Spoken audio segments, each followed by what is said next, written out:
when it came to T.o.k., in my heart, the biggest song was Footprint. You can't Mhm. cast that song there, Footprints. But I know it was inspired by some tragic events that happened Mhm. with you and your family there. All right. Mhm. Mhm. Tell me what had happened and how you were able to pull that song out of your soul. That's where funny enough, that's where the song came from. My brother had passed away in 2003. Mhm. And it was funny enough. It was a hard time for me because at one point in time, I think I wanted to actually stop singing. I don't know if many people know that. I actually wanted to stop singing because the energy wasn't there. It wasn't. I wasn't feeling it like because it was like just going through the motions. I really was going through a hard time when I lost my brother. And but I just had to try to play it off and try to compartmentalize that side of my life. We were going on tour.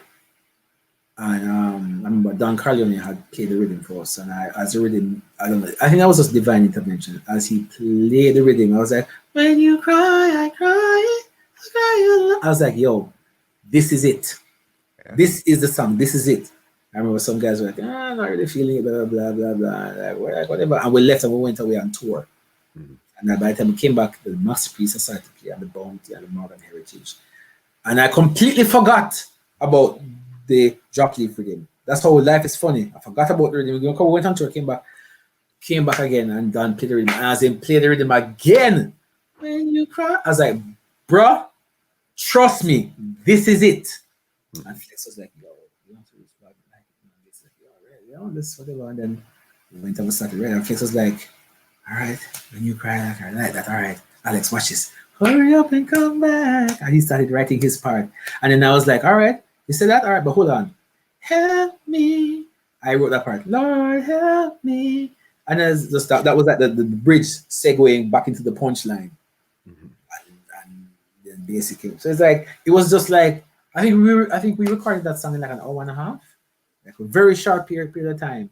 And we just like laid the parts, and then Flex was like, another baby left homeless. And I'm like, but then that again, help me, Lord, help me. And it just flowed like a river going into an ocean. It just flowed, and it just divine intervention. That came from my soul. That record came from, and I think a lot of people, even when I sing it, people know that is coming from a different part of your heart, different part of your soul.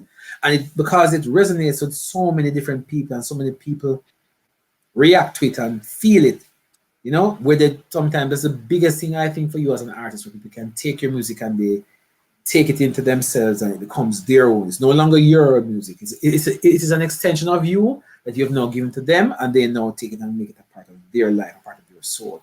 And that was my thing, you know? It's so Oh, crazy that even, yeah, give thanks. It really came from the heart. Even though funny enough, a lot of people don't know. Even the intro, the cry,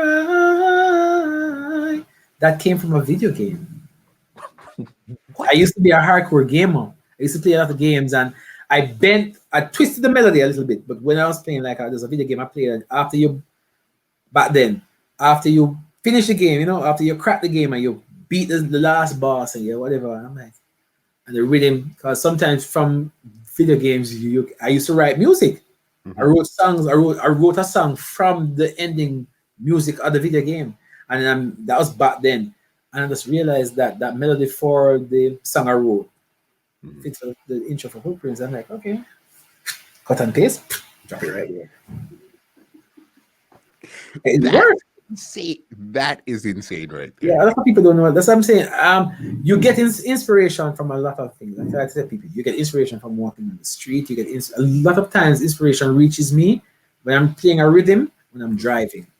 When Mhm. I'm driving, the busy song, I believe, I believe, I believe in love.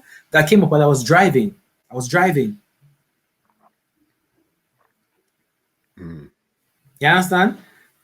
Inspiration comes from so many things. It can come from a old lady crossing the street. It can come from a person selling fruits on the side of the road.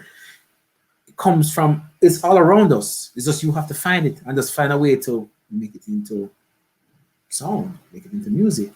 Remember, basically music is words with melody. This podcast is brought to you by www.twolinedmusichut.com.